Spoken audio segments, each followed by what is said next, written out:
Very recently, Professor Chaim Eshed, Israel's former chief of space security, pointed out that aliens exist, but they have not contacted us because humanity is not yet ready for it.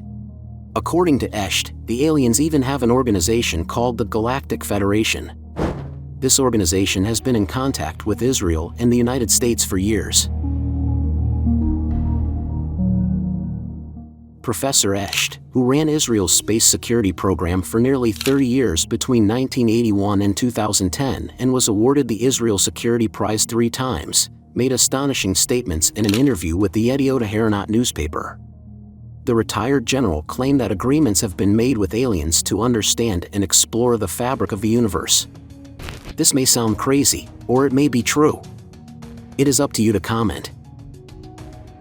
So, let's look at the written sources with mysterious images.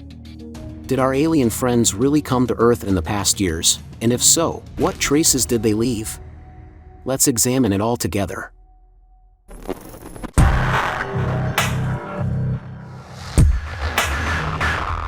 According to written sources, the first UFOs witnessed by humanity were bright circles of light seen in the sky by Egyptians in 1450 BC. But there are crazier incidents and claims. In 1957, a Brazilian farmer named Antonio Vilas Boas claimed that he was abducted by barking aliens who covered him in gel and had intercourse with him. Could the Brazilian farmer have been lying? It is not known.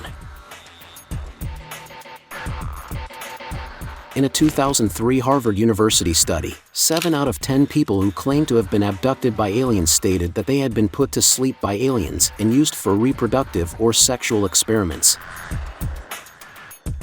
More interestingly, after these events, Alan Shane, a psychologist at the University of Waterloo, made a statement that people who believe they were abducted by aliens are often prone to sleep paralysis. Isn't that an interesting explanation?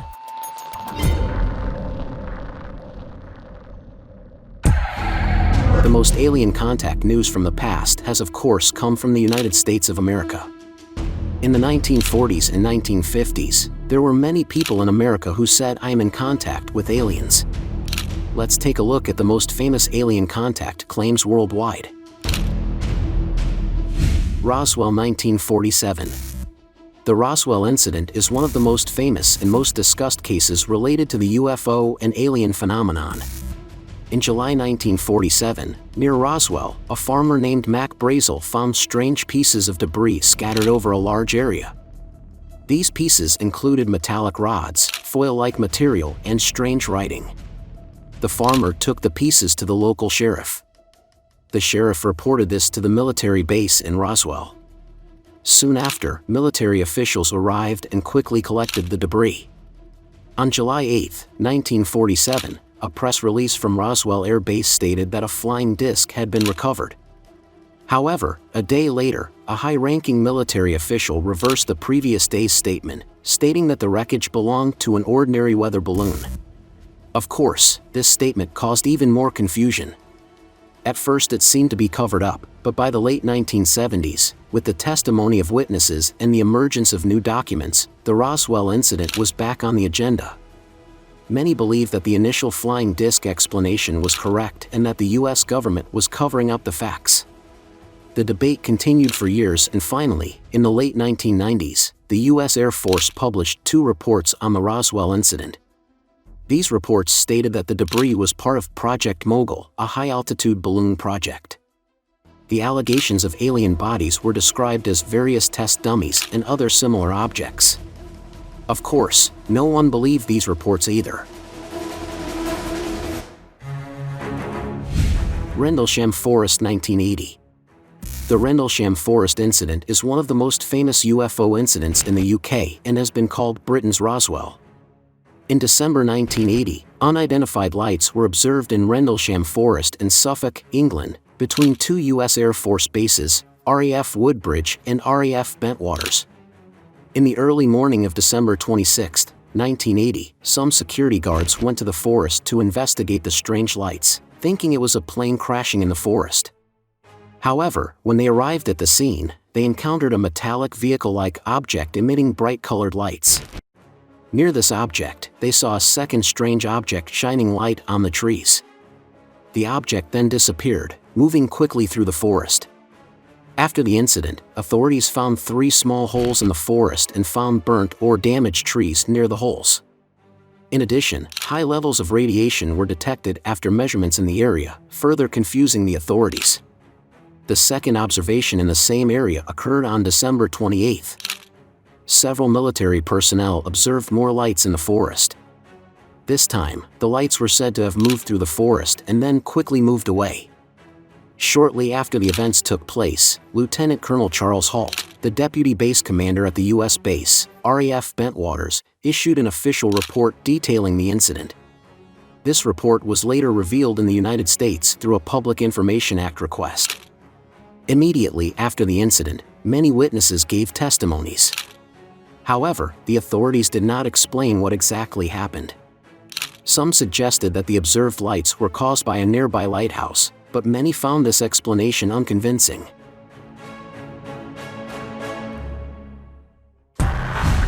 Samora Incident 1964. In 1964, an unidentified flying object was reported in Socorro, New Mexico, USA. This case has an important place in UFO history, especially because a police officer was directly involved as a witness. The incident took place as follows. On April 24, 1964, Lonnie Zamora, a police officer in the city of Socorro, was following a vehicle for a speeding violation when he heard a loud noise. Immediately after the noise, a rising flame caught his attention. Zamora thought it might be an explosion and began driving toward the area. As he crested a hill, Lonnie Zamora saw a white, egg-shaped object just below the hill. Next to this object, he also observed 2 people dressed in white. At first he thought the object might be an automobile, but as he got closer, he realized that it did not resemble any vehicle. Samora approached the object, but it suddenly began to rise. Samora testified that there was a blue flame underneath the object and that it made a loud noise during takeoff. The object quickly disappeared from sight. Immediately after the incident, other police officers and military officials arrived in the area.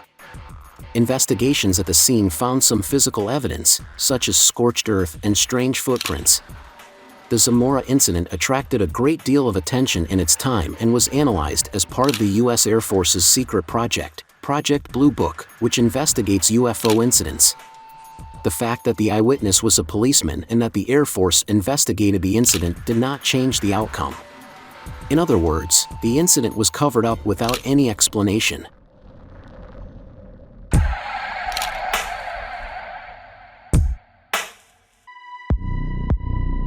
Betty and Barney Hill 1961. This incident is one of the best known and most discussed cases of UFO and alien abduction claims. On September 19, 1961, Betty and Barney Hill were returning home at midnight in New Hampshire. At this time, they noticed an object following them in the sky. When Barney examined this object through binoculars, he observed strange beings inside. The couple said that during their journey they experienced a loss of time that they could not make sense of, and that their journey, which would normally take only a few hours, took much longer than expected. In the days after the incident, Betty began to have frightening dreams. And in these dreams, she said she was taken by aliens on a spaceship. Because of the time and memory gaps the couple was experiencing, in 1964 they were put under hypnosis sessions by a psychiatrist, Dr. Benjamin Simon. Under hypnosis, they both gave detailed accounts of being taken aboard a UFO and undergoing medical examinations. During the hypnosis session, Betty drew a star map shown to her by the aliens. This map was analyzed by an amateur astronomer named Marjorie Fish in the late 1960s and matched to the Zeta Reticuli star system. This match was presented by some as proof of the reality of the event. It's really confusing. The story of Betty and Barney Hill reached a wide audience with the book The Interrupted Journey by John G. Fuller. It has also been featured in many television programs, documentaries, and films.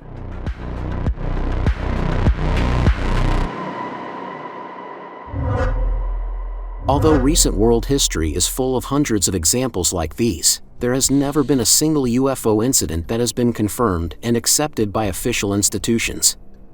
This, of course, leads curious people like us to ask questions. Do aliens really exist? Do they visit our world? Or are they all a figment of imagination? Or is it a plot by foreign powers to change the agenda? Scientists first attempted to introduce humans to aliens in 1972.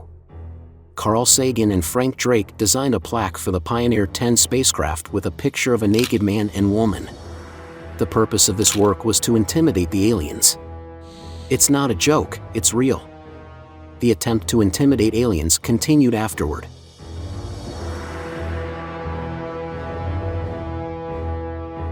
"5 years later, look what happened. Scientists sent sound recordings into space." Eirenikos pros philos elelithamen philoi. Paz e felicidade a todos. Sayın Türkçe bilen arkadaşlarımız, sabah şeriflerinize hayırlı olsun. The two Voyager spacecraft launched in 1977 carried a gold-plated record with whale sounds, greetings in 55 languages spoken around the world, and a Bulgarian folk tune.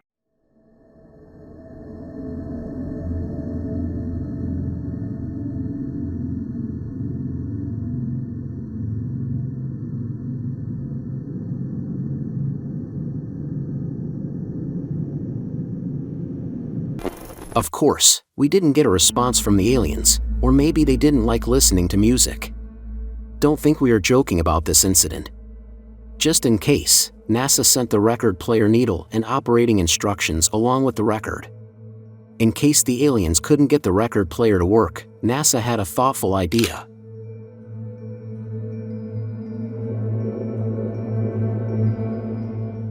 Now that we have slowly moved from the examples of the past to the present, here are some explanations from the present. Elon Musk, the owner of Tesla and SpaceX, posted the message aliens built the pyramids of Giza on his social media account.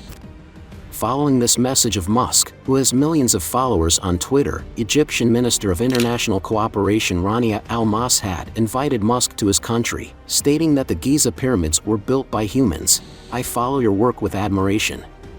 I invite you and the SpaceX team to examine the inscriptions found on how the pyramids were built. I also recommend you to take a look at the tombs of the pyramid builders. Mr. Musk, we are waiting for you."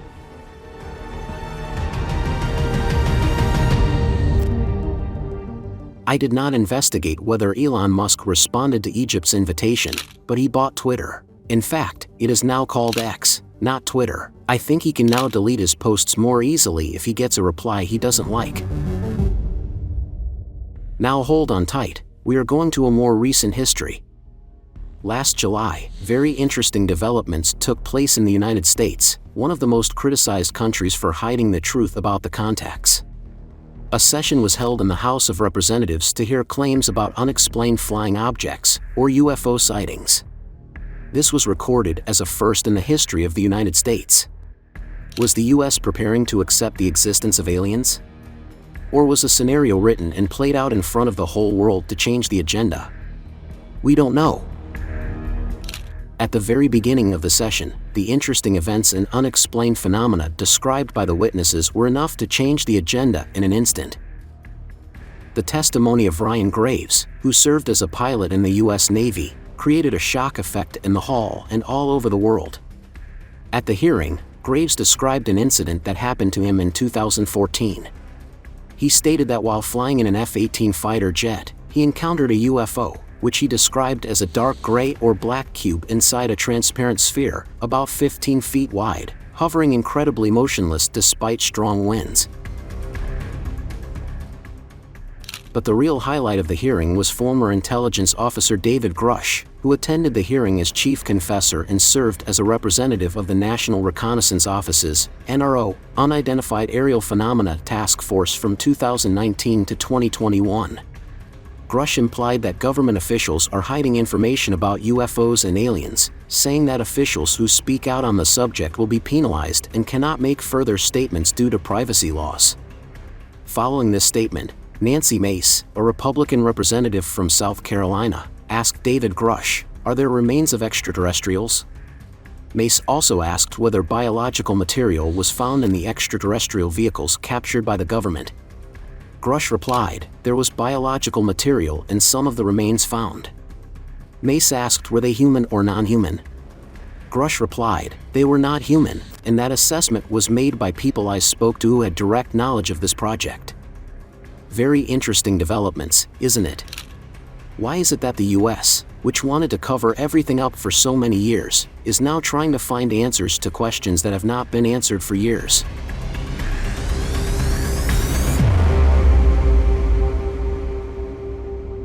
Before we say goodbye, we'd like to mention something that caught our attention. First, the UFO session in America, then the alien corpses in Mexico. Parallel to these developments, many UFO observation videos have recently started to appear on social media and in the press. I wonder if the aliens are ready to meet us now? Sorry, that was wrong. I think they already know us. Are we ready to meet aliens? We don't know how it will happen, but it is certain that there will be bigger developments in the near future.